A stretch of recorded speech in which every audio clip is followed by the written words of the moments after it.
Are you thinking about getting married? Are you sure if you wondering if it's the right choice for you? Are you thinking, it's outdated, why bother? This episode is for you. Let's dive right in. I'll tell you why you should get married. See, I've been married for 5 years, a little over 5 years. I might not be the ideal person to give perspective of marriage, given that there are people who have been in it longer. But I have my own perspective based on my experiences, and I'm willing to share. In the meantime, we're gonna watch Lit Nomad. It's an YouTuber that I just came across. He reminded me of that MIT surgeon, like ex surgeon that went viral not too long ago because he was talking about like the corruption and the background of the healthcare and like the insider take of someone who has worked in healthcare, which like me, I have a lot of insider takes as well, which I'm going to start sharing. It's time to tell the truth. Anyway, this guy, Late Nomad, he really looks like that other guy. I think Goober is his name. Anyway, so when I saw it, and the title on the video said why he retired from being a hedge fund person, quant trader. I was like, wait, did this neurosurgeon start trading quant? So I clicked on it, and that video was like great. If you've never really, my food is ready. If you've never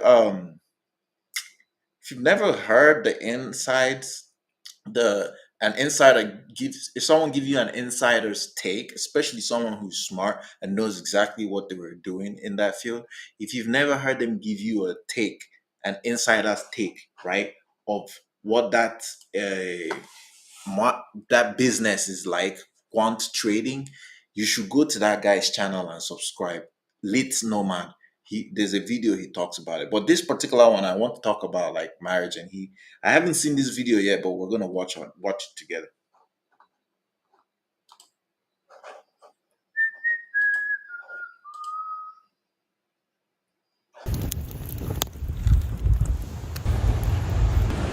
Hey, what's up, guys? I want to talk about why I'm not married today. So a lot of people are like, "Bro, you are such a good catch, man. You're like 5'10" and a half. Like that's tall for an Asian dude, and like you went to an Ivy League school, and you're a quant. You're so smart.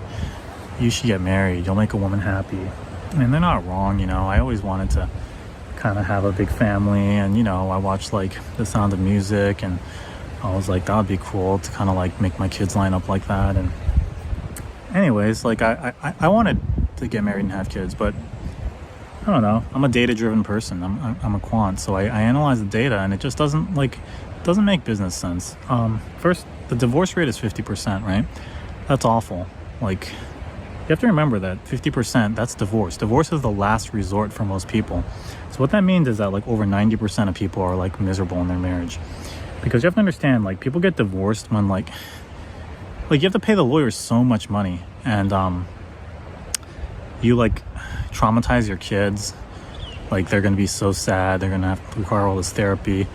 And if you have like extended family that's conservative, they're gonna be like really ashamed that you got divorced. And yeah, your local community is gonna shame you. Oh my god, they're gonna gossip. Oh, they just didn't work out. And that's like kind of embarrassing. And so you go through all of that and you still get divorced. If you're religious, then like you're gonna go to hell probably, depending on like what religion you're into. So like that's after, despite all of that, you still get divorced. That means you really want out. And so what that tells you though is that 90% of people are like miserable in their marriage. And that's true because it's like in the cultural zeitgeist, right? Like if you watch like Seinfeld or like Everybody Loves.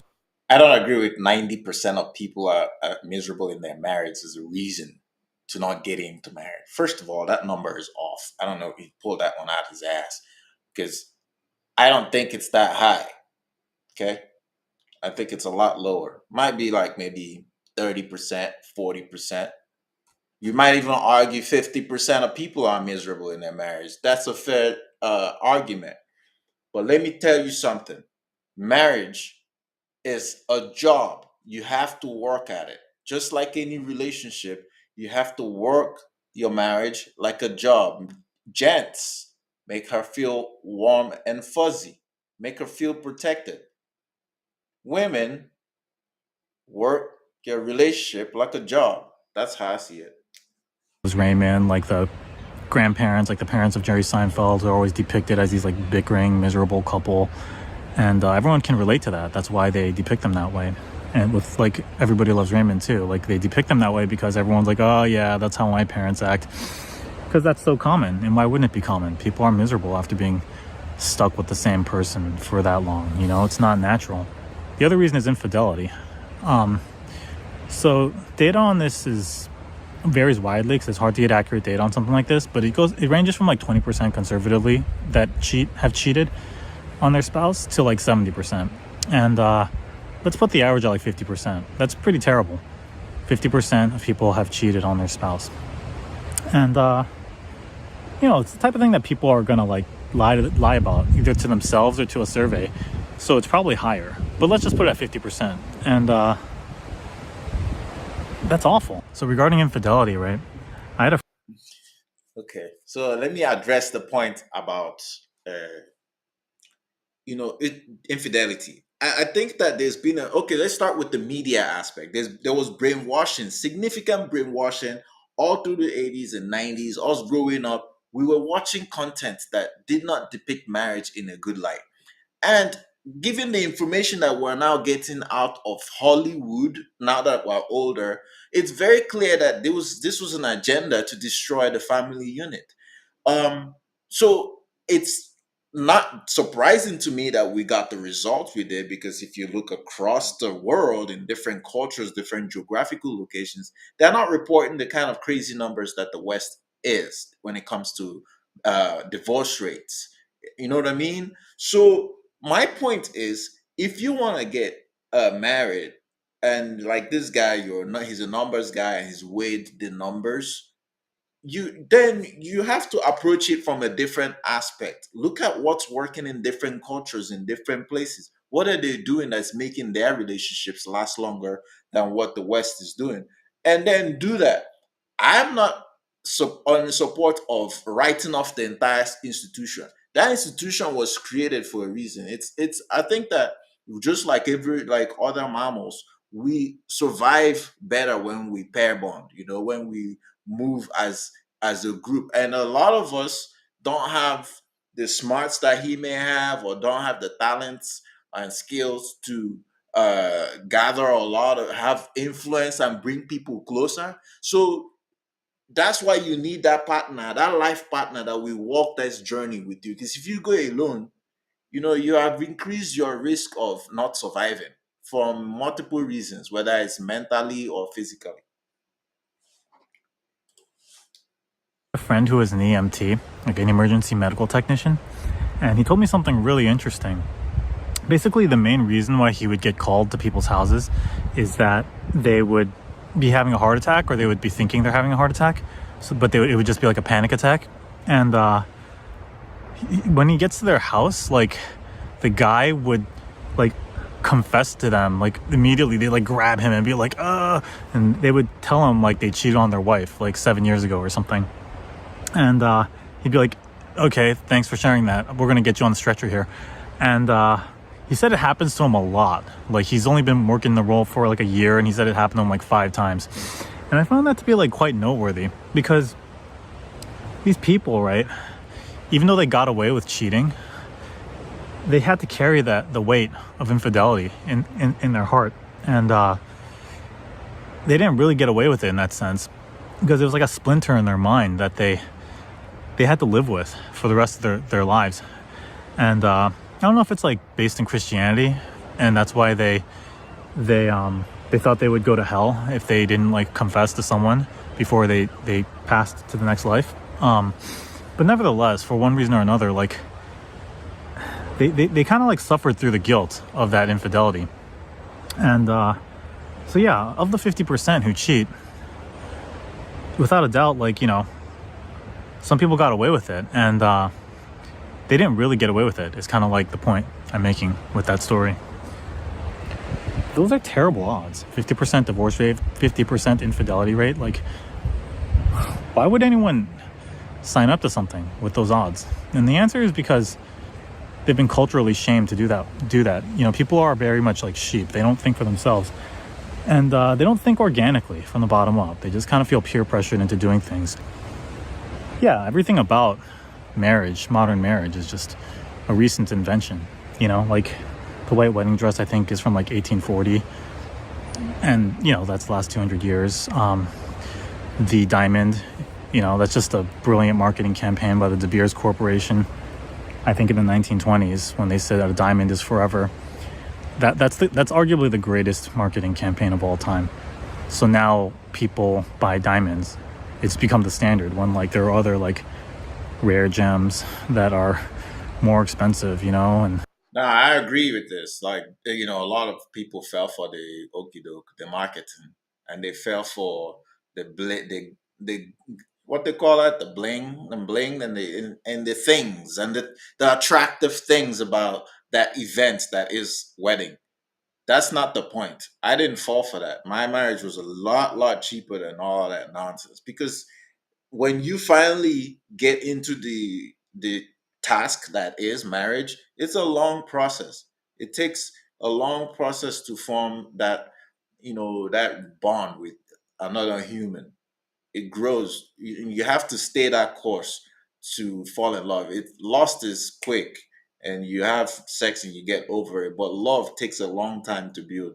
And I'm finding that this generation, the younger we are, it's like they're not really committed to anything long term. Social media has so made us so easy to quit things. It's like ADHD, instant gratification, and that is showing itself, expressing itself in multiple facets of our life, including marriage. So I think that marriage is not the problem. The problem is how it's currently being practiced in the West, all the talk and conversation around it, the lack of research around it.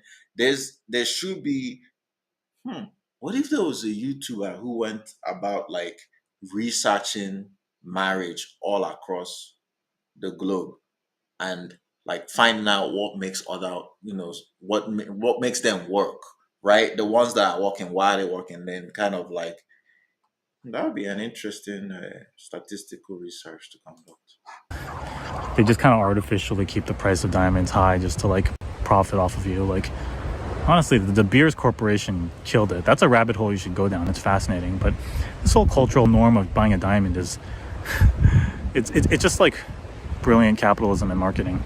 There's no reason why you have to do that. Um, but people are sheep, right? And when you think organically about human pair bonding, marriage is not natural.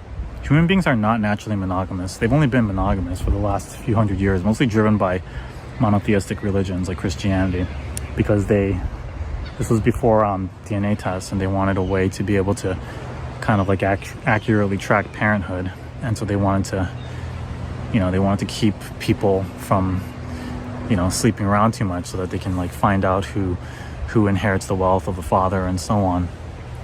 And there are other reasons you can go down those rabbit holes, but the point is it's a man-made invention, and human beings have been around for a long time. Homo sapiens, like a million years plus, and they were not monogamous for the vast majority of their existence. And even today, Homo sapiens, right, like of the 1,200 or so cultures that exist in the world, only like 150 or so are monogamous, and all the rest are not. And so you can ask any scientist this, like human beings are not naturally monogamous. And it's a recent invention. So it's like, why are we doing this? We don't need it for like agrarian societies. Like we're not all farmers anymore. We don't need like to have a bunch of kids to farm our land for us. And we have DNA tests. So like the concern of like unknown parentage is like much diminished now. And so it's kind of like a holdover from a time that we're just kind of like holding over because human beings are not really original thinkers. And, knowing that we're not naturally monogamous, it doesn't help when like modern culture, like mostly driven by modern feminism, is like, it's kind of like, It's about to get into the really, it's about to get interesting.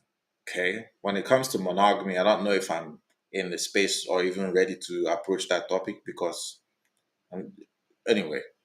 But he's about to touch on modern feminism and its effect on marriage. And that I think modern feminism is one of the things that destroyed marriage as it is. And we're dealing with it. We're still in the early stages of the effects of it, including birth control in the 60s. We're still in the early stages of it. So we don't have enough data to form a conclusion on which direction what works. So when he's talking about um, monogamy being a new thing, I don't necessarily agree because I think as humans we pair bond. Okay, Anyway, let me let him talk. Normalizing infidelity on top of that. People already cheat. Now you're going to normalize it. Like a lot of girl shows like Scandal, the main character is like having an affair with the president and like hanging out with the first lady without her knowing. And like she's the main character and people root for her. Like, oh yeah, you get it, girl. Like it's like we have normalized the Overton window culturally has moved to the point where we normalize infidelity. And so if the instinctual like biological temptation to cheat wasn't enough, we've normalized it culturally as well. Culturally, we would try to shame that in the past. And That's interesting that he brings up Scandal because back in the day when I considered myself a liberal. I'm still a liberal, but I'm not the crazy. Okay, I'm progressive. Someone did a really good. I'm progressive. I'm not liberal. Liberal is like this ultra crap that's that woke stuff. No, I'm not that. But when I watched Scandal back in the day, and they were perpetuating and showing a lot of these images about like infidelity and all the alternative types of relationships, I didn't actually realize what they were doing. It's programming. Now you have an entire generation that don't even see any point to monogamy. We're being programmed in real time. Okay. I mean, that's been that way for a while. Like the 7-Year Itch is a Marilyn Monroe movie. It's the famous one where she's wearing the white dress and the wind is like blowing her skirt up or whatever. And like 7-Year Itch, for those who don't know, is like 7 years after a marriage, you feel the temptation to cheat. So you want to scratch the itch. And so that's like kind of addressing that, the 7-Year Itch. And it's like, why are we doing this? Why are we trying to make something work that doesn't work? Like, trying to fit a square peg into a round hole. When you go further back, right? Like human beings, again, they're not monogamous, and it's just not in our instinct. Human beings, males especially, are they like variety because we have a lot of sperm and our DNA wants to replicate. So it's in our interest. The optimal mating strategy is to sleep with as many women as possible. Whereas for women, they're only able to have one child at a time every 9 months. So paternal investment makes more sense for them. So the idea of like some Chad that'll like love them and protect them while they're pregnant and like, bring them food in the cave while they're 9 months pregnant is like, that's really attractive to them, and, but it's not in our instinct to be faithful to one person. And so kind of like a bear at a circus that's like, wearing a tuxedo and like standing on its hind legs, like, with the ringleader like whipping it to like stand on its hind legs and act like a human. Like that's not natural for the bear, right? But like it's forced to act that way. And after a while, like the bear, like it just wants to get back on all fours. It's like it's trying to get back to its natural state. And that's what we're doing as humans, where when you're at your job and you're in 5 years into your miserable marriage and you haven't had sex with your wife in like a year, and there's a hot new secretary and you're like wanking to her in your morning shower, and it's like, what are you doing, bro? Like, why are you putting yourself in this situation? Like you naturally want variety. Like, why did you put yourself in this situation? Now you're lying to your wife. Like she's like asking if you still desire her, and you're like, of course, baby, but you're lying. Like, and it's not your fault. You're a human. You're like that bear who's standing on his hind legs wearing the tuxedo. You're like trying to be something you're not, and your DNA is fighting against you. So you're like that bear, you know, you're trying to get out of that situation. And it's Trying to get out this. That was a really good analogy with the bear. Yeah, I don't know. Again, there's not enough research. Uh, Monogamy versus other forms of marriage, of relationships, but being a Christian and no, and you know, part of the Christian religion is that monogamy, marriage is an institution that's between a man and a woman. I believe that that's the way it's supposed to be. So, but there are other people who think it differently, and if you think it differently, um, then there needs to be more research to find out what actually works. We're doing a lot of speculation here. We don't know what actually works with polygamy or monogamy. We don't know. But are there multiple forms of marriage? Yes. And they've always been for thousands of years, and they will continue to be as long as this human experience exists. And so I don't think that there should any one particular ideology should try to force other people to practice their way. we can do better than that as humans, you know. We can do better than we can do better than that as humans, you know. Uh, and I propose like new systems of pair bonding that make more sense. Polygamy makes sense to me. Um, but they're tricky, right? Like, or like open marriages. At least there's honor in open marriages, right? I would consider an open marriage, you know, like how kings of the past would have a queen as like their main bitch, and then they'll have like side bitches like concubines. Like that system's happened a lot naturally in human like societies, organically, and there's a reason for that. It's because it makes sense. Like they do that in every culture, you know. Japan does that. China like has it's like so formalized. They'll have like apartments for their side bitches, and it's kind of like a Pareto principle kind of thing. Because like top dudes will just have multiple women, and then everyone else won't get any women. Right. And that was naturally solved in the past because those men would just fight in wars and die off. So there wouldn't be like this uprising of like, you know, sexless men who are like salty that like some top dude is like getting all the women. But yeah, there's a lot of different ways to like potentially address this. But the whole like I think he talks. That's also another thing because yeah, obviously most women gravitate towards the top man. It's in their biologically wired to seek someone who can protect, provide, and that Chad that ticks off all those boxes.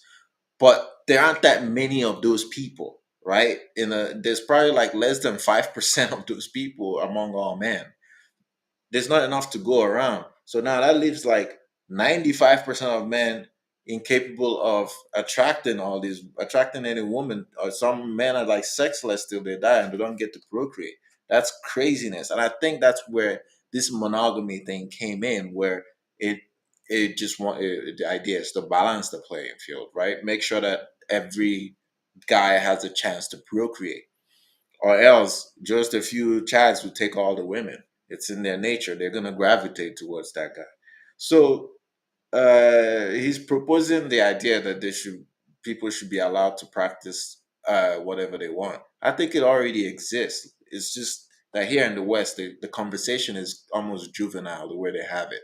It's like this exists throughout the rest of the world, even here.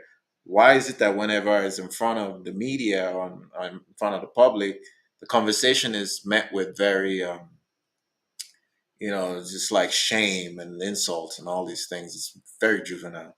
And that's what he's saying. monogamy, like traditional marriage thing, it's not it, bro. And yeah, I mean, you just have to remember that we were Homo erectus, right?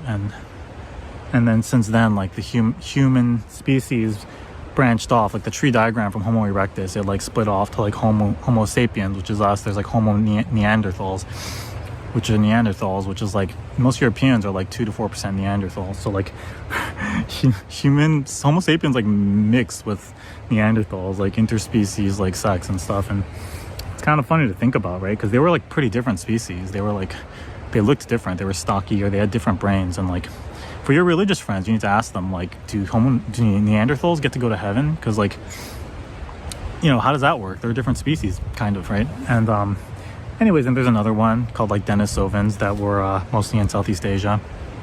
There's like another one called like Homo florensis or something. They were like hobbits. They were like 3 feet tall.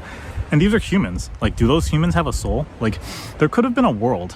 It's fascinating to think about. There could have been a world where all these different humans existed. So you think racism is bad right now because races are subcategories of Homo sapiens, but there could have been different human species all because at a time they were all coexisting on the earth. There were like hobbit-like humans, and there were like these like stocky ogre-like humans, like the Neanderthals. And I guess that might have been where like Tolkien got his inspiration for Lord of the Rings, because it makes a lot of sense, right? It's very similar. And I'm sure they had their own like characteristics and like predilections and such. But yeah, like Southeast Asians are like 2 to 4% Denisovan, and some of them are like that Florensis one, and it's mostly the sapiens that survived. But from that point on, human beings have been monogamous. Sorry, they have not been monogamous for like a million years. So like with water dripping on a rock and slowly shaping it, that's how the human brain evolves over a million years, and we have evolved to like variety and to have multiple sexual partners. So like the idea that we're gonna suddenly in like the last 200 years adapt to monogamy is just preposterous, dude. And yeah, it saddens me to see all these people just like sheep, just like, oh yeah, in 1840 like Princess Victoria wore a white wedding dress and that's what we do now. And yeah, we have to get a diamond ring because the Beers Corporation said a diamond's forever. And bro, think for yourself, man. Like, yeah, monogamy is not it, man. So yeah, See, but this is the okay. Why I'll never get married. That's the title of his video, and it's clearly. I think the title really should be "Why I Will Not Be a Monogamous Married," or "Why I will not get involved in monogamy," because there's different. Sounds like he's open to other forms of marriage, but he just doesn't think monogamy is effective. It doesn't work. There's 50-50 chance of failure. The failure rate is high in his opinion. He has a valid argument. Again, I think that it's all about how you want to approach the relationship. I don't know if he can handle polygamy. I don't think he's even tried it before. He's just speculating. It's not easy, bro. I'll tell you that. I I believe that human pair bonding is optimal in bursts. So I talk about it in my first video, but I shaped the human pair bonding experience as like a kind of like a parabola, and it goes up. That's the honeymoon phase, and then it flattens at the top when you're content with each other, and then you kind of slowly get over each other. You get bored of the sex, you kind of get tired of each other's like habits and flaws, and then it slowly starts going down, and then you kind of feel like you're swimming upstream, and that's when it's time to just end it. And that's the most natural way for humans to pair bond, in my opinion. You don't have to go to therapists. You don't have to like find inventive ways to try to like spice up the bedroom. Like, bro, if you have to do those things, it's over. You don't have to spice up the bedroom with your hot new secretary at your job. Like, so do what's natural for your instinct. And we need to find a better system of pair bonding and kind of structuring societies so that we don't have this like so we're not all bears wearing tuxedos standing on our hind legs listening to like the ringmaster of the circus, like in this case like the ringmaster being Well, like we are. He said we're not all bears standing. We're not. We're circus monkeys. Most people are. Like, we don't think for ourselves. He's even admitted it. Most people don't think for themselves. They wait on a leader to tell them what to do, and it's how we've survived over the years. There's only a very small percentage of people who are critical thinkers and capable of trying different things. And so, for the large majority of people who prefer to be governed, they have the rules that they have to abide by. And if you're not the type of person who likes to, like these walls around what you can and cannot do, then you do something different. I don't think either one is right or wrong. That's my take. What do you